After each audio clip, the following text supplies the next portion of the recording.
The rain isn't just falling in Chicago tonight. It's screaming against the windows of the Velvet Grain, a sound like 1,000 silver needles trying to shatter the glass. Inside, the air is thick with the scent of expensive bourbon, cedarwood, and the suffocating weight of power. Ellie Sullivan, a name pulled from the quietest corners of a world that doesn't care for the small, feels her pulse thrumming in her fingertips as she carries a tray of crystal tumblers. Her hands, calloused from double shifts and stained with the faint scent of lemon water, are shaking. But not because of the cold. In the center of the VIP lounge sits Julian Vane. To the world he is a ghost in a bespoke suit. To the underworld he is the blade that never misses. He is a man who moves with the predatory grace of someone who has already decided how everyone in the room will die. Tonight he looks lethal. His obsidian hair is slicked back, his jawline sharp enough to draw blood, and his eyes, cold, calculating gray, are fixed on a ledger that holds the fates of men much braver than Ellie. Welcome to the channel, everyone. I whisper into the heart of this story. I am so incredibly grateful to have you here tonight. Before we dive into this web of danger and devotion, tell me, where in the world are you watching from? I hope you're doing well and staying safe. If you haven't joined our community yet, please hit that subscribe button. It truly helps us tell these stories of survival and soulmates. Now let's go back to that rainy night where one whisper changed everything. Ellie watches as Julian stands. He is preparing to leave for the gala, a night meant to solidify his reign. His driver, a man Ellie has seen lurking in the kitchen alley for weeks, stands by the heavy oak doors. His name is Vince, and tonight his eyes are too bright, his posture too rigid. As Julian reaches for his coat, he fumbles with his silk tie. It's a rare moment of human imperfection, a snag in his ironclad armor. For a second he looks frustrated, his fingers tangling in the expensive fabric. Against every instinct of self-preservation, Ellie moves. She doesn't know why. Maybe it's the way the light caught the metal tucked into Vince's waistband, a matte black finish that didn't belong to a standard security detail. Maybe it's the way the air in the room suddenly felt like it was being sucked out of a vacuum. She stops inches from him. The scent of him, sandalwood and cold rain, hits her like a physical blow. Julian freezes. The entire room goes silent. His guards shift, hands moving toward their holsters. No one touches Julian Vane. No one. Your tie, sir, Ellie whispers, her voice barely a thread. It's crooked. Her small, pale hands reach up. She can feel the heat radiating from his chest. As she loops the silk, her eyes flicker toward the door. She sees it clearly now. Vince isn't holding the car keys. He's gripping a suppressed Glock under his jacket, his thumb clicking the safety off. He's waiting for Julian to step into the back seat. He's waiting for the kill shot. Ellie's fingers brush Julian's throat. She leans in, her lips a breath away from his ear, her heart hammering against her ribs like a trapped bird. Your driver has a gun, she breathes, the words trembling with a terrifying urgency. Please, don't get in the car. He's going to kill you. Julian's body turns to stone beneath her touch. He doesn't look at the door. He doesn't look at his guards. He looks down at Ellie, at the shy, invisible waitress who just put a target on her back to save a monster. In that look, Ellie realizes two things. She has just saved the most dangerous man in the city, and her life as she knew it ended the moment she spoke. Does Julian believe the woman who has lived in the shadows of his club for a year, or does he trust the man who has driven him for 5? The silence that follows Ellie's whisper is more deafening than the thunder rolling over the Chicago skyline. For a heartbeat, the world stops. Julian's gray eyes, usually as unreadable as smoke, flare with a sudden, predatory sharpness. He doesn't pull away. Instead, he reaches up, his large, scarred hand covering Ellie's small fingers where they still tremble against his silk tie. His skin is searingly hot against her cold touch, a silent command to stay still. Finish the knot, Ellie, he says. His voice is a low, melodic gravel that vibrates through her entire frame. He knows her name. The realization sends a fresh jolt of adrenaline through her. As she forces her leaden fingers to mimic the motions of a half-Windsor, Julian's gaze never leaves hers. He is studying her, searching for the lie, the play, the hidden agenda. But all he finds in her wide amber eyes is a raw, terrifying honesty and the kind of selfless fear that only comes from someone with nothing left to lose. Ellie Sullivan is a woman who has mastered the art of being invisible. She lives in a cramped studio apartment in the Heights where the radiator clanks all night and the wallpaper peels like sunburnt skin. Her life is a cycle of double shifts, bus passes, and the crushing weight of medical bills left behind by a mother who fought a long losing battle with cancer. She is the girl who apologizes when someone steps on her foot. She is the waitress who forgets to eat so she can save enough tips to keep the lights on for one more month. She has spent 24 years avoiding the gaze of men like Julian Vane. Men who play God with people's lives. Men who carry the scent of gunpowder and expensive cigars. But beneath that layer of shy fragility lies a core of tempered steel. Ellie isn't brave because she lacks fear. She's brave because she's lived with fear her entire life and has learned how to breathe through it. She grew up in a world that took everything from her, yet she refused to let it take her kindness. "Look at me," Julian commands softly, though his eyes are already locked on hers. Julian Vane wasn't born into the crown he wears. He carved it out of the bones of his enemies. He is a man of absolute discipline, a strategist who sees life as a series of moves on a chessboard. He hasn't felt safe since he was 6 years old, and he hasn't trusted a soul in over a decade. He views emotions as a luxury for the weak and love as a liability that gets you buried in a shallow grave. Yet as this girl, this tiny fragile creature who smells of vanilla and dish soap, stands before him, he feels a strange, unfamiliar tug in his chest. She is a stark contrast to the world he inhabits. In his world, women are ornaments or weapons. Ellie is neither. She is a flickering candle in a hurricane. Behind them, the driver, Vince Holloway, a man Julian has trusted to guard his back for half a decade, clears his throat. The sound is like a hammer cocking. "Boss?" The car is idling.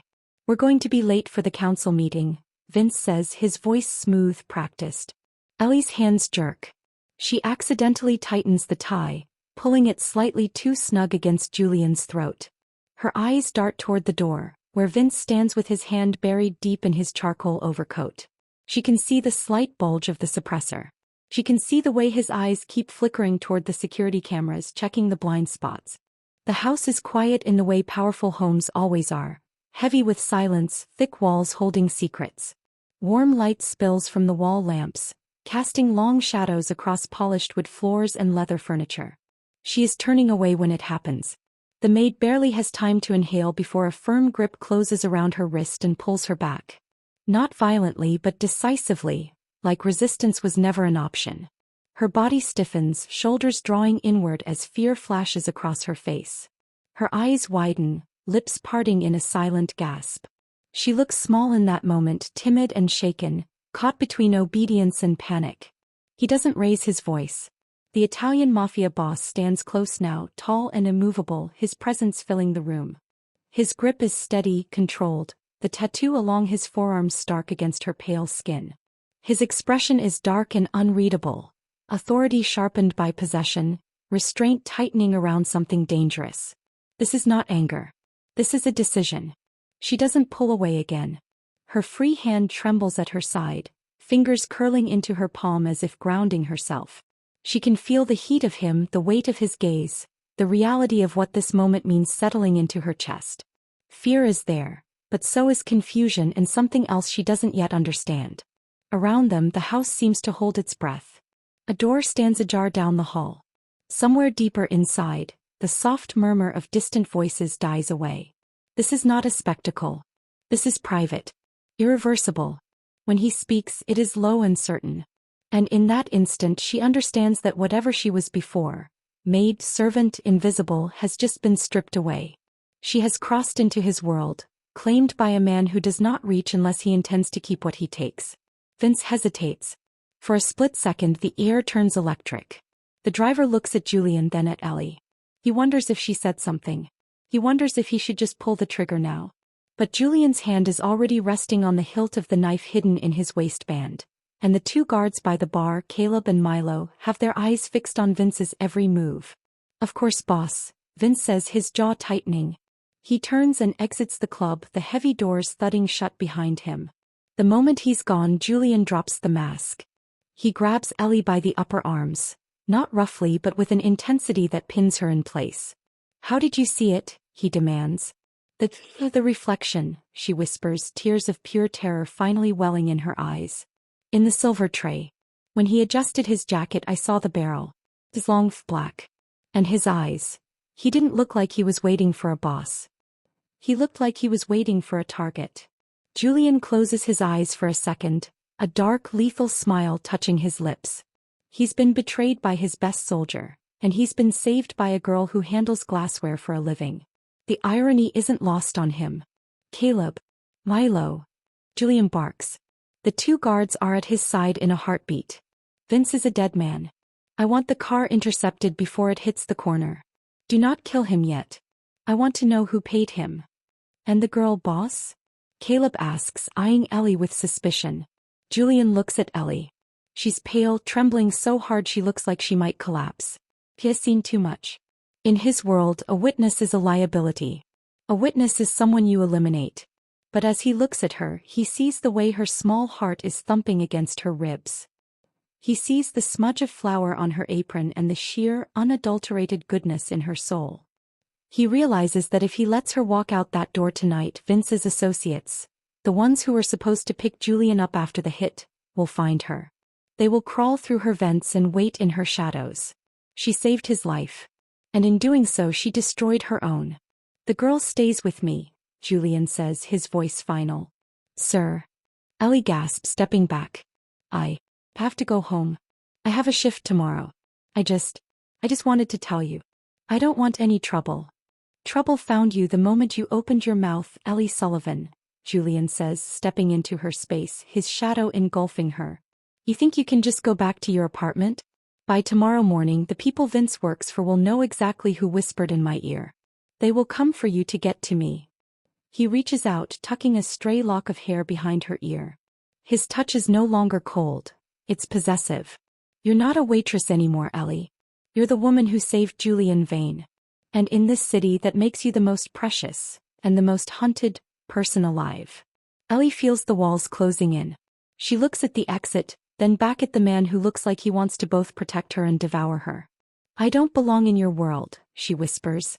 You're right, Julian says, his eyes darkening with a sudden, fierce protectiveness. You're too good for it. Which is why I'm going to make sure the world never touches you again. The muffled roar of an engine igniting outside acts as the starting pistol for a nightmare. Julian doesn't hesitate. He grabs Ellie's wrist, his grip a firm, unwavering shackle that anchors her to his side. He isn't asking permission anymore. The time for social niceties died the moment the silver tray reflected the cold steel of a traitor's weapon. Move. Now, Julian commands. He leads her not toward the front entrance, but through the heavy velvet curtains into the dark labyrinthine service corridors of the velvet grain. Ellie stumbles, her sensible work shoes skidding on the linoleum. Her mind is a kaleidoscope of panic. She thinks about the unfinished side work in the kitchen, the half-empty bottle of ketchup on table 4, and the fact that she left her worn leather purse in the employee locker room. It's funny, she thinks through the haze of terror, how the brain clings to the mundane when the world is catching fire. My things.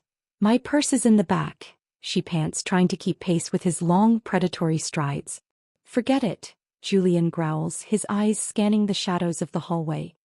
I'll buy you 1,000 purses. I'll buy you the factory that makes them. Right now, I need you to keep your head down and keep moving. They burst through the heavy steel fire door into the alleyway. The rain is a torrential downpour now, turning the Chicago asphalt into a shimmering black mirror. 20 yards away, Julian's black armored sedan is idling, its taillights glowing like the eyes of a demon in the mist. Vince is behind the wheel, his silhouette a dark, hunched shape. Suddenly, the night air is ripped apart. A second vehicle, a nondescript gray van, screeches around the corner, blocking the alley's exit. The side door slides open with a metallic crash. Down. Julian screams. He doesn't just tell her. He throws his body over hers, slamming her against the brick wall and shielding her with his own bulk.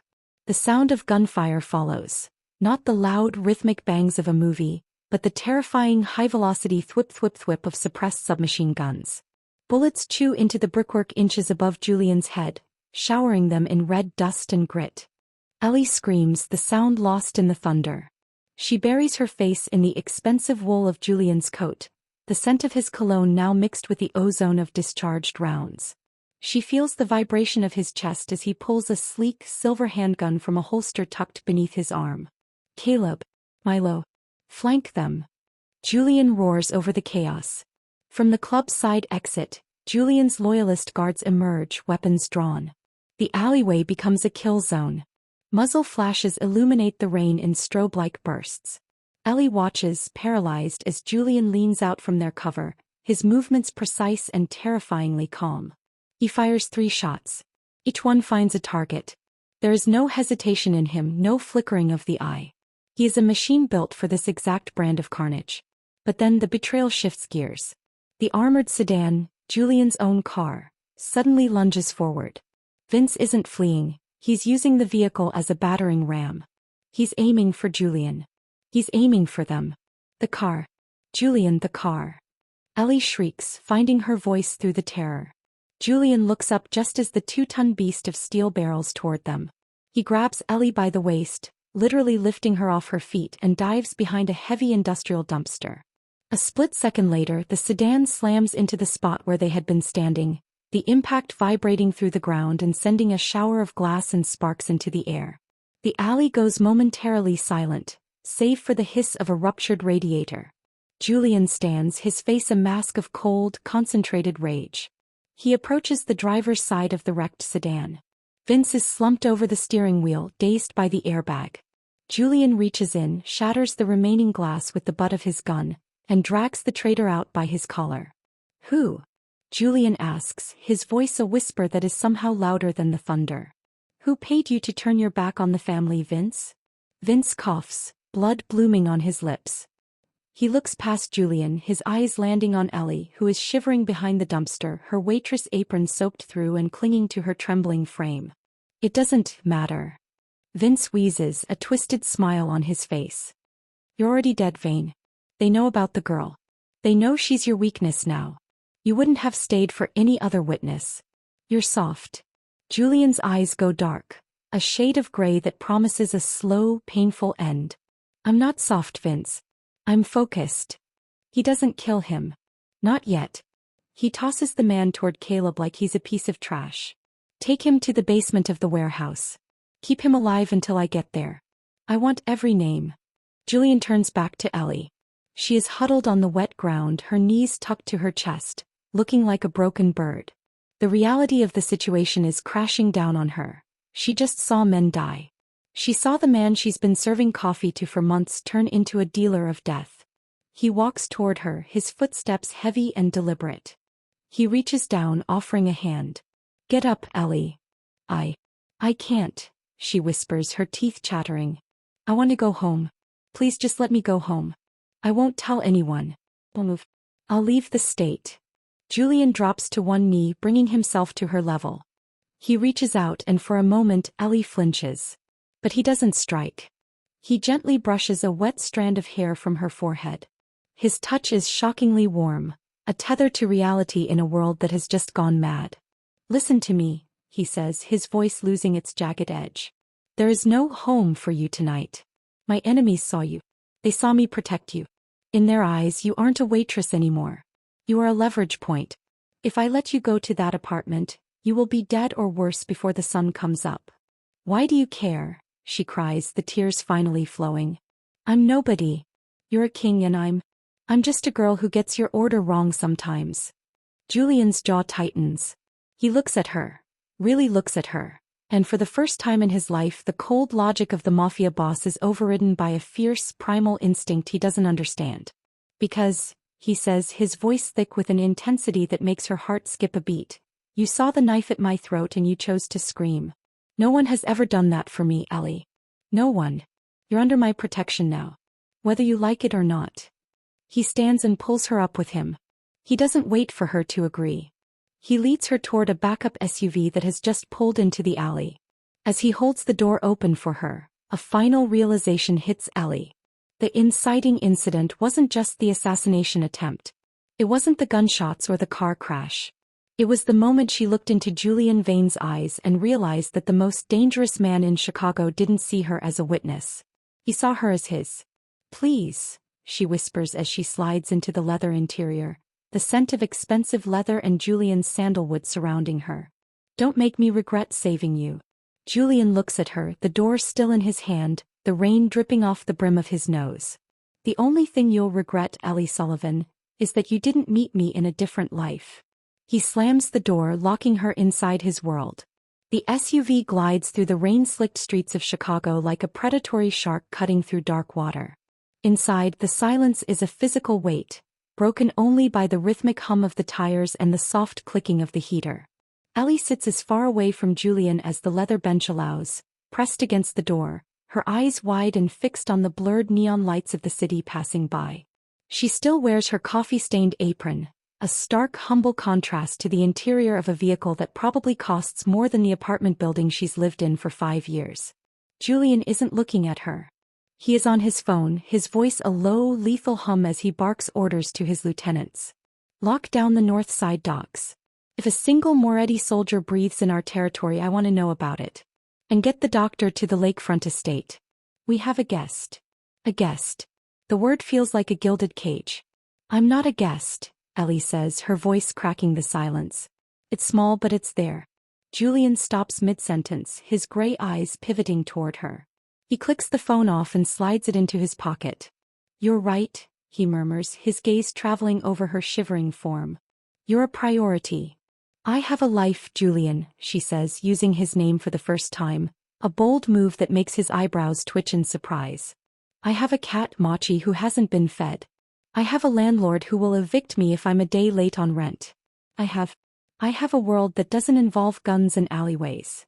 Your world is gone, Ellie, Julian says, and for the first time, there's a flicker of something like regret in his eyes. The moment you whispered that warning, you stepped out of the shadows. My enemies don't see a waitress. They see a tool to break me. They think that because I saved you, I care about you. And in my world, if you care about something, it becomes a target. Then don't care about me, she cries, her hands clenching into fists in her lap. Let me out. I'll take a bus. I'll go to the police. Julian laughs, a dry, humorless sound. The police? Half of them are on my payroll and the other half are on the Morettis. You wouldn't make it to the precinct steps. As for your cat, Caleb is already on his way to your apartment to retrieve your things and your pet. You won't be going back there. The sheer arrogance of his control should infuriate her, but instead, a strange, treacherous sense of relief washes over her. He's taking care of it. He's handling the chaos. For a girl who has spent her whole life carrying the world on her shoulders, the feeling of being shielded, even by a wolf, is intoxicatingly dangerous. They arrive at a sprawling estate shielded by iron gates and towering stone walls. The house is a fortress of glass and steel, perched on the edge of Lake Michigan. Inside it's cold, minimalist, and reeks of lonely wealth. Take her to the East Suite, Julian instructs a maid who appears out of the shadows. Find her clothes. Make sure she eats. If she tries to leave, call me. Do not let her out of your sight. The next few days are a blur of high-tension luxury. Ellie is given silk robes that feel like water against her skin and meals prepared by a private chef, but she barely touches the food. She spends her hours pacing the glass-walled balcony, watching the gray waves of the lake crash against the rocks. Julian is rarely there. He hears him though. She hears the heavy tread of his boots in the hallway at 3 a.m. She hears the muffled sounds of heated arguments coming from his study. Once she passes the open door of his gym and sees him training. His shirt off, his back a map of scars and ink, his fists hitting a heavy bag with a rhythmic, violent intensity that makes her blood run cold and hot all at once. He is a man of violence, yes. But she also sees the way he treats his staff, with a stern, unwavering respect. She sees him sitting alone in the library, staring at a photograph of a woman who looks like him but with softer eyes, a glass of scotch forgotten in his hand. She begins to see the cracks in the King of Chicago. On the fourth night, the tension finally snaps. Ellie is in the library trying to find a book to drown out the sound of the storm outside, when Julian enters. He looks exhausted. His tie is undone, the very tie she knotted, and his shirt is unbuttoned at the collar. He smells of rain and something metallic. You're still awake, he notes, pouring himself a drink. I can't sleep in a house where the walls are lined with guards, she says, stepping out from behind a bookshelf. Julian looks at her. Truly looks at her. She's wearing a simple white silk slip dress the maid found for her. Her hair is down, falling in waves over her shoulders. She looks like an angel trapped in a tomb. You're safe here, Ellie. Safe? She asks, walking toward him, her courage flaring. I'm a prisoner. You haven't told me what happened to Vince. You haven't told me if I can ever go back to my life. You just keep me here like a trophy. Julian sets his glass down with a heavy clink. He moves faster than she can blink, pinning her between his body and the edge of the mahogany desk. He doesn't touch her, but his presence is an overwhelming force of nature. A trophy? He growls, his face inches from hers. You think this is a game to me? I have spent every waking hour for the last 4 days keeping a war from your doorstep. I have burned down 3 warehouses and buried 2 men who were looking for your apartment. I am keeping you here because if I let you go, I am signing your death warrant. I didn't ask for this, she whispers, her breath hitching as she looks up at him. I just wanted to help you. Why? Julian's voice drops to a low, dangerous register. I'm a murderer, Ellie. I'm the man the mothers in this city tell their children about to make them behave. Why did you risk your life for me? Ellie looks at the hard line of his mouth, the exhaustion in his eyes, and the sheer, lonely weight of his crown. Her hand moves before she can stop it, her fingers brushing the pulse point at his neck. Because, she breathes, when I looked at you at the club, I didn't see a boss. I saw a man who looked like he had forgotten what it felt like to have someone on his side. I didn't want you to die alone in an alleyway. The air in the room shifts. The tension is no longer about fear or danger. It's about the magnetic pull between 2 people who shouldn't exist in the same universe. Julian's hand comes up, his thumb stroking her bottom lip. It's the first time he's touched her without an agenda, without a need to move her or protect her. It's a touch of pure, unadulterated longing. You're a fool, Ellie Sullivan, he whispers, his head leaning down, his lips ghosting over hers. Maybe, she says, her eyes fluttering shut. But I'm your fool now. He kisses her then, a desperate, hungry collision of worlds. It's not soft. It tastes of scotch and salt and the frantic need for something real in a life built on lies. Ellie clings to his shoulders, her fingers digging into the expensive fabric of his shirt, finally letting go of the shy girl she used to be. But as the kiss deepens, the French doors of the library burst open. Boss! Caleb shouts, his face pale, his gun already in his hand. The perimeter is breached. It's a full assault. They're through the gates. The bubble shatters. Julian pulls back, his eyes instantly shifting from passion to the cold, calculating steel of a commander. He shoves Ellie behind him, reaching for the weapon tucked into the back of his waistband. Get her to the panic room. Julian roars. No. Ellie screams, grabbing his arm. Don't leave me. I'm not leaving you, Julian says, turning to look at her one last time, his face a mask of lethal determination. I'm going to end this. Stay with Caleb. If I don't come for you in an hour, take the tunnel to the docks. Julian. I love you, he says, the words hitting her harder than any bullet ever could. It's a confession, a goodbye, and a vow all in one. Before she can respond, the sounds of glass shattering and heavy gunfire erupt from the foyer. The Morettas haven't just come for Julian. They've come for the one thing he finally cares about. The panic room is a cold, sterile box of reinforced steel hidden behind a faux mahogany bookshelf, but to Ellie, it feels like a tomb. The air is filtered and thin, carrying the faint, metallic scent of machinery. Outside, the world is ending. Even through the soundproofing, she can hear the rhythmic thud of explosions and the relentless rattle of gunfire echoing through the halls of the estate.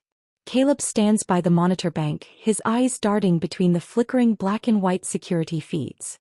He's bleeding from a graze on his temple, the dark red staining his crisp white collar. Stay away from the door, Ellie, Caleb says, his voice tight.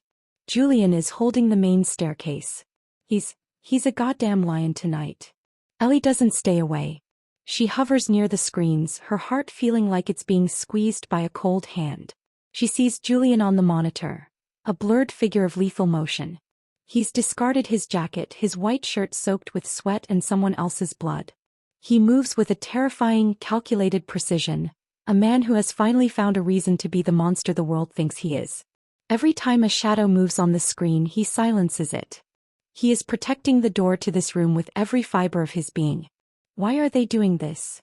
Ellie whispers, her hands pressed against the cold steel wall. Is it just about the territory? Just about the money? Caleb looks at her, a strange, hesitant expression crossing his face. He looks back at the monitors, then sighs, a sound of heavy defeat. It was never just about the money, Ellie. The Morettas are a front. This goes deeper. This is about a debt that was never paid. Before Ellie can ask what he means, the main security monitor shudders and dies, replaced by static. Then the next. And the next. Someone is cutting the feeds from the inside. Caleb. Ellie backs away. What's happening? Caleb doesn't answer. He's staring at the primary keypad of the panic room. A green light flashes. The heavy bolts, the ones meant to keep the world out, begin to slide back with a slow hydraulic groan. Caleb, what are you doing? Julian said only he has the code. He did, Caleb says, his voice devoid of emotion. He doesn't look at her, he looks at the door. But Julian isn't the only one who knows how this family was built. And he isn't the only one who thinks you're a distraction he can't afford. The door hisses open. Ellie expects a swarm of Moretti soldiers. She expects masked men with rifles.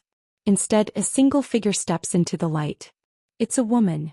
She is older, elegant in a way that feels razor-sharp, wearing a black tailored suit and pearls that look like drops of frozen milk. Her eyes are the same icy gray as Julian's. Who are you? Ellie gasps, retreating until her back hits the server racks. I am the reason Julian is the man he is, the woman says. Her voice is like velvet over broken glass. I am Lydia Vane, his mother, and the woman who actually runs this empire while my son plays house with a waitress. The revelation hits Ellie like a physical blow. Julian had told her his mother was gone. The photo in the library, the way he spoke of the past. He thinks you're dead, Ellie breathes. He needs to think I'm dead, Lydia says, stepping further into the room. Caleb bows his head as she passes. It keeps him hungry. Keeps him cruel. But then you happened. You saved him in that alley and suddenly my son started making mistakes. He started looking for a way out. He started talking about peace with the Morettas so he could keep you safe. Peace is for the buried, Ellie. Lydia walks up to Ellie, her gaze raking over the silk dress Julian had bought her. She reaches out and grips Ellie's chin, forcing her to look up. Do you want to know the truth? The assassination at the club? It wasn't the Morettas. I hired Vince. I needed to see if Julian was still sharp. I expected him to kill the threat and move on. I didn't expect him to bring the threat home and fall in love with it. Ellie's stomach flips. The betrayal isn't just a rival family. It's the very blood in Julian's veins. His mother had tried to kill him just to test his reflexes. You're a monster, Ellie whispers. Lydia smiles, and it's the most terrifying thing Ellie has ever seen. I am a queen. And queens don't let their kings be brought down by a girl who smells like cheap coffee. You see, Ellie, I didn't bring the Morettas here to kill Julian.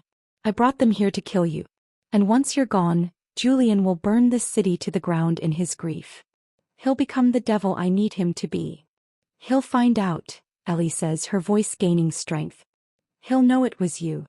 He'll know the Morettas broke into his panic room and murdered his little pet while he was busy playing hero on the stairs, Lydia counters.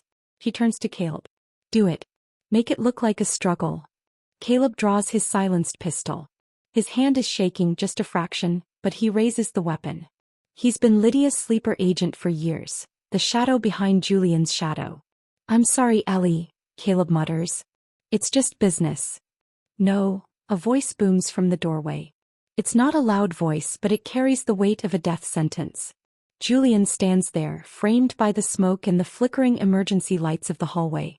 He's covered in soot and blood, his shirt torn to ribbons, looking like a demon crawled out of hell.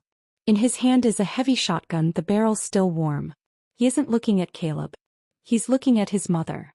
Mother, Julian says, and the word sounds like a curse. I should have known the Morettas didn't have the spine to find the bypass codes. Lydia doesn't flinch. She turns, smoothing her skirt. Julian. You're late. You've always had a flair for the dramatic, but your security is slipping.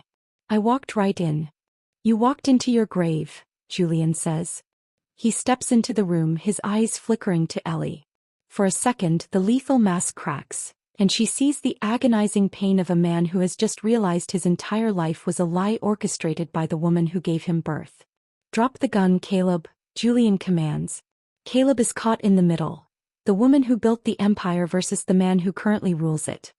He looks at Lydia's cold certainty, then at Julian's raw, explosive rage.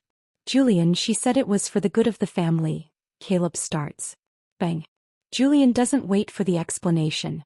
He fires a single shot from the handgun tucked in his waistband. Caleb is thrown back against the monitors, his life ending before he hits the floor. Ellie screams, covering her ears. Julian walks forward until the barrel of his shotgun is inches from his mother's chest. You killed my father. You told me the Irish did it. You let me burn down half the city seeking revenge for a lie you told. I gave you a purpose. Lydia hisses, her composure finally breaking. Look at you. You're the most feared man in the country because of me. And you're going to throw it away for her? She's a waitress, Julian.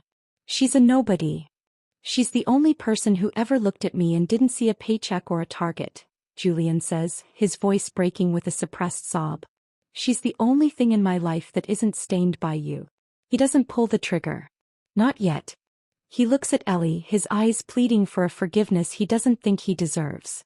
Ellie, get behind me, he says. But as Ellie moves, Lydia pulls a small, silver derringer from her sleeve. She isn't aiming for Julian. She's aiming for the one thing that will hurt him more than death. If I can't have a king, Lydia snarls, you won't have a heart. She fires. The sound is a sharp crack that seems to slow time. Julian throws himself in front of Ellie, his body a human shield. The small caliber bullet hits him in the shoulder, spinning him around. At the same moment, the remaining Moretti soldiers, having finally breached the hallway, begin pouring into the room. The midpoint revelation isn't just about Julian's mother. It's the realization that the war isn't outside. It's in the room.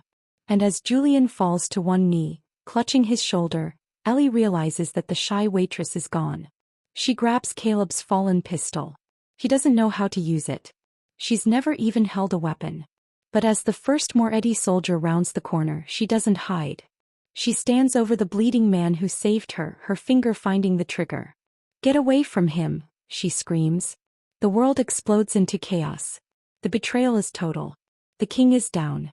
And the only thing standing between the Mafia's wrath and Julian Vane is a girl who used to be afraid of her own shadow.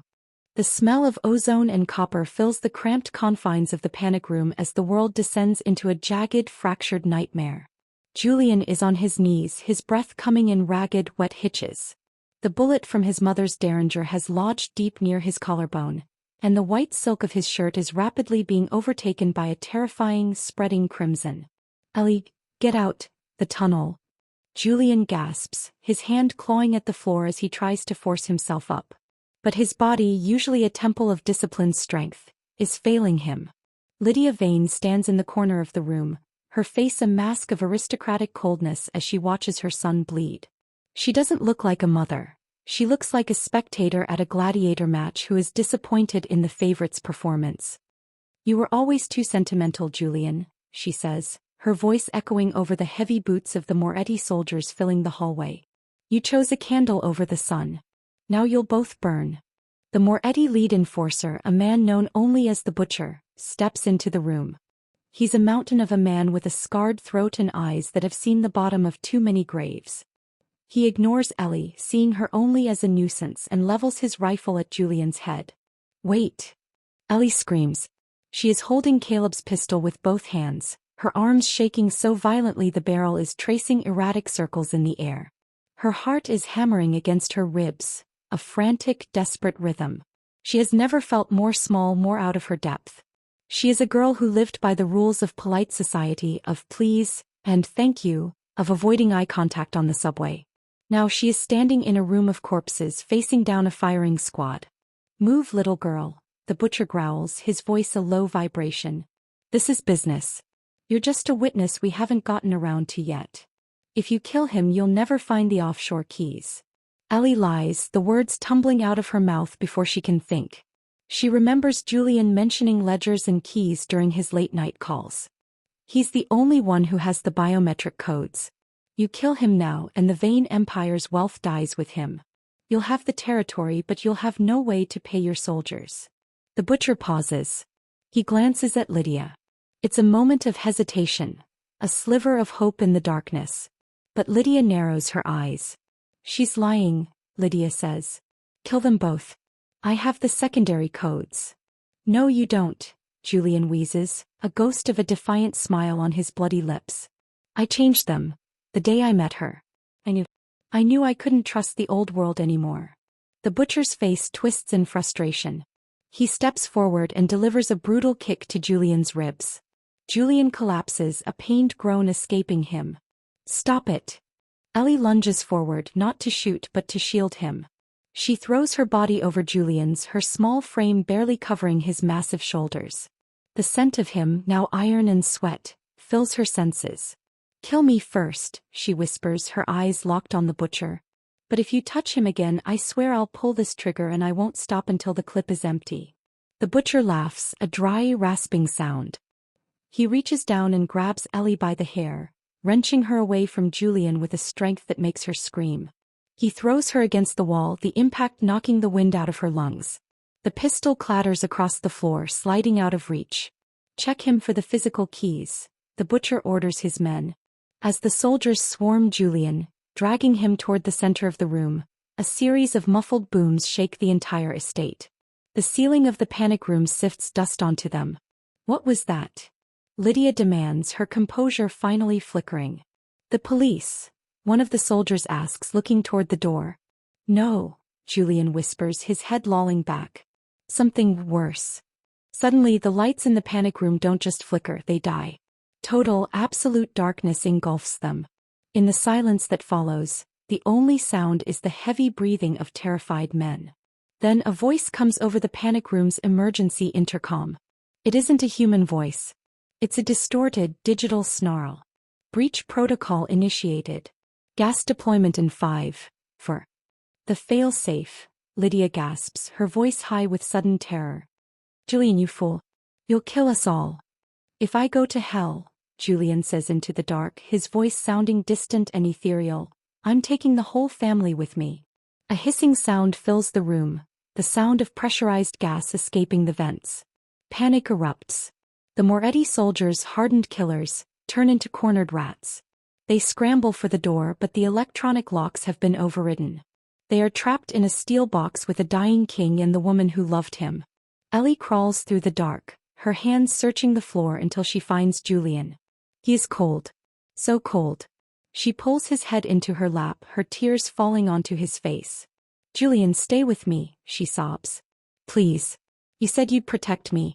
You can't leave me here. Ellie. He whispers, his hand fumbling for hers. In the pocket, the lining of my vest, the mask. She finds it, a small emergency rebreather meant for one person. Only one. Put it on, he commands. No. What about you? I've lived enough lives, Julian says, his voice fading to a thread. You have so many more. Put it on. Promise me.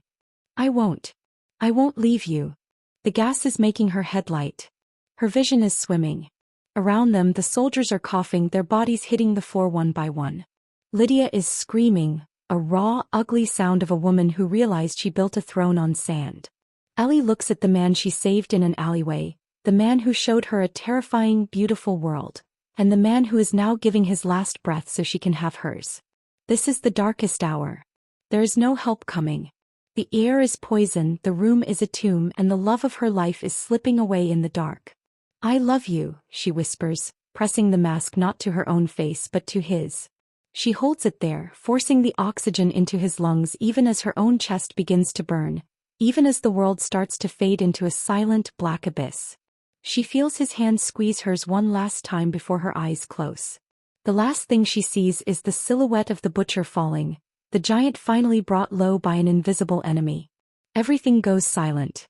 The rain outside continues to scream, but inside the steel room, there is only the sound of two hearts beating.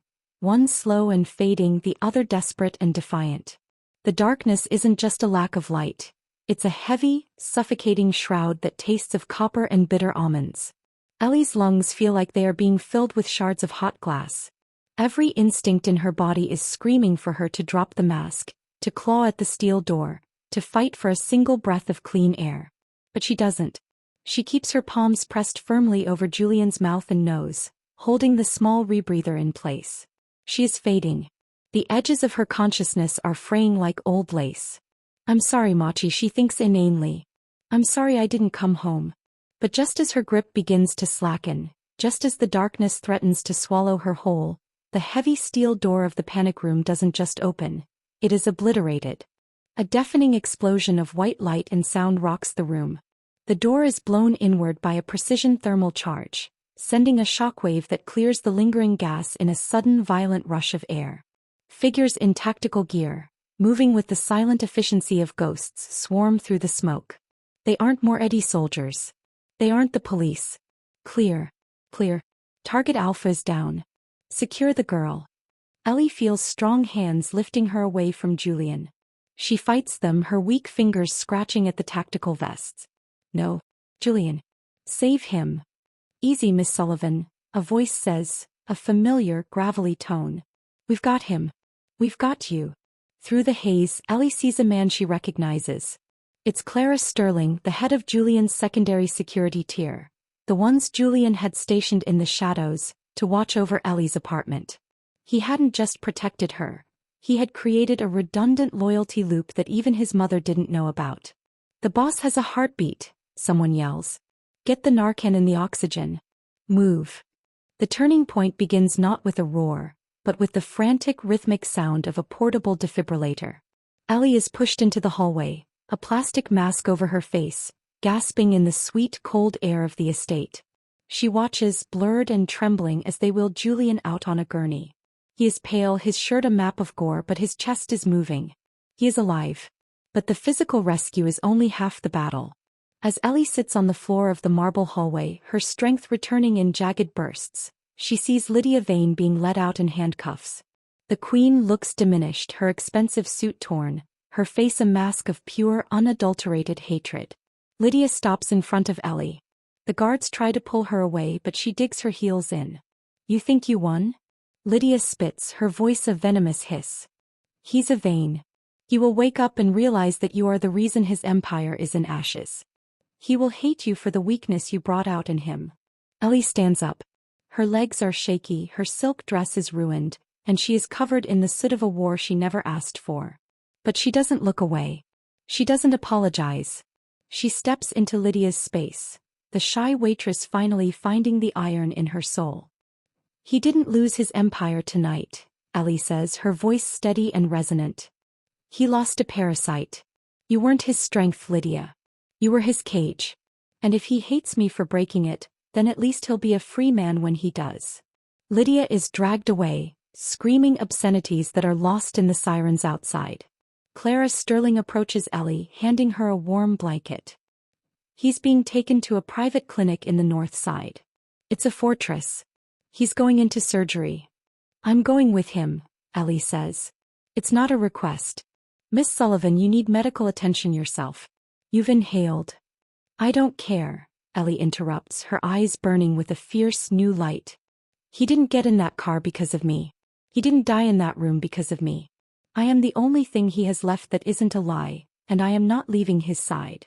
Clara looks at the girl, the nobody from the coffee shop, and sees the woman who just stared down the most dangerous family in Chicago and didn't blink. She bows her head slightly. The car is waiting, ma'am. The drive to the clinic is a blur of speed and neon. But inside the quiet, sterile walls of the medical wing, the true turning point happens. Ellie refuses to stay in the waiting room. She sits in the hallway outside the operating theater, her back against the wall, clutching the silver tie she had removed from Julian's neck before they took him in. Hours pass. The sun begins to bleed over Lake Michigan, painting the sky in shades of bruised purple and gold. Finally, the surgeon emerges. He looks at Ellie, seeing the blood on her hands and the exhaustion in her eyes. He's stable, the doctor says. The bullet missed the artery by a fraction of an inch. He's a fighter. Can I see him? He's sedated, but, yes, he's been murmuring a name since he came out of anesthesia. I suspect it's yours. Ellie enters the room.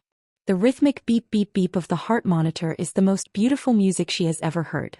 Julian looks small in the vast hospital bed, stripped of his suits and his weapons. He looks human. She sits beside him and takes his hand. His fingers twitch, instinctively curling around hers even in his sleep. I'm here, Julian, she whispers, leaning her forehead against his arm. The world is gone. It's just us now. In that moment, the internal conflict that had plagued her, the fear of his world, the shame of her attraction to a violent man, evaporates. She realizes that Julian Vane isn't just a mafia boss. He is a man who was raised by wolves and still managed to recognize a lamb. And she is no longer a lamb. She looks at the door where Clara and a dozen elite guards stand watch. This is her life now. There is no going back to the cafe. There is no going back to the shadows. She is the heart of the Vane Empire now, and she will do whatever it takes to protect the man who bled to keep her breathing. The turning point is complete. The shy waitress is dead. Long live the queen. The air in the private clinic is thick with the sterile scent of antiseptic and the heavy electric charge of a kingdom on the brink of a final purge. While Julian remains in a drug-induced slumber, the world outside his door is screaming. The vacuum left by Lydia Vane's arrest and the massacre at the estate has drawn the vultures out of the rafters. The Moretti family, led by the patriarch Don Moretti himself, has mobilized. They believe the king is dead and the throne is up for grabs. But they haven't accounted for the waitress. On the third night, the silence of the clinic is shattered. Clara Sterling enters Julian's room, her face pale. Ellie, we have a problem. The Morettis have tracked us. They've bypassed the first perimeter. They aren't here to negotiate. They're here to finish what Lydia started. Ellie looks at Julian. His eyes are still closed, his face pale against the white pillows. She feels a cold, crystalline clarity settle over her. The fear that once defined her has been burned away, replaced by a fierce, maternal protectiveness. How many? Ellie asks, standing up. She's wearing a borrowed black sweater and jeans, her hair pulled back tightly. She looks like a shadow. Dozens, Clara says. They've cut the power to the floor. We're on backup generators. We can't move him, Ellie. He's still on a ventilator. Then we don't move him, Ellie says. She walks over to the bedside table and picks up Julian's discarded handgun, the sleek silver piece that saved her in the alley. She knows how it feels now. Heavy. Final. We hold the door. The assault is a symphony of violence. The hallway becomes a corridor of fire. Ellie stays in the room, her back against the bed, the gun held in two hands just as Julian had shown her in a fleeting moment of lucidity before the surgery. She hears the screams, the heavy thud of bodies, and the relentless crack of Clara's team holding the line. Suddenly, the door to the room is kicked open. It isn't a soldier who enters. It's Don Moretti. He is an old man with eyes like oil slicks, holding a gold-plated revolver. He looks at Julian, then at Ellie. He smiles, a slow yellowed grin. So this is the little bird who broke the Vane dynasty, Moretti says, stepping over a fallen guard. Lydia told me you were nothing. But looking at you now, I see the steel. A shame it has to be tempered in blood. One more step, Ellie says, her voice a low, terrifying calm, and I'll see how your blood looks on this floor. You won't shoot, child. You don't have the soul for it. Moretti raises his revolver, aiming it directly at Julian's heart. Bang. The sound is deafening in the small room. But it didn't come from Ellie's gun. Julian's eyes are open. His hand, shaking with the effort of a man returning from the dead, is holding the backup weapon he'd hidden under his pillow. A detail only a man as paranoid as Julian would remember. The bullet catches Moretti in the shoulder, spinning him around. Ellie doesn't hesitate. She fires. Her shot takes Moretti in the chest. The old man gasps, his eyes wide with shock as he collapses onto the linoleum.